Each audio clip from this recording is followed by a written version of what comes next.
Today is our another exhilarating day on K2 base camp trek. We are skipping the Khobursay camp behind and going toward Rdukas camp. It's our fifth day of the trek. The mountain greeting us with the fresh mountain air and breathtaking views. As we began our trek, the path wound through rocky landscape and vast glaciers surrounded by towering peaks that seems to touch the sky. Our team is united. We know the importance of respect one another in this mountain wilderness. As the day proceeded, we reached an altitude of near 4,000 meters, feeling the effects of the high altitude.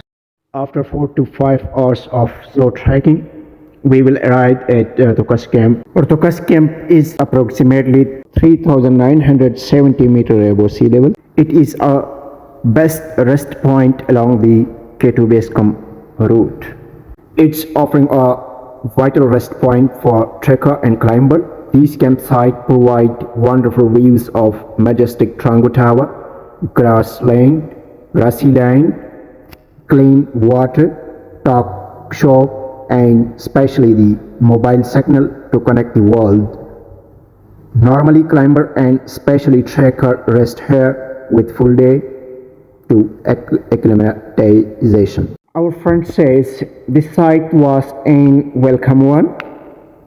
We set our tent and gathered for a meal, sharing life stories, experience of the route, which strengthening our friendship. Meals return back from K2 base camp. Now we are excited for what tomorrow adventure will bring. The evening is outstanding.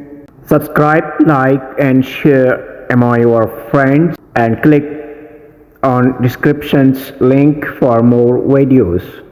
It's sunset time and the sun has gone behind the mountain. Good luck and have a nice time.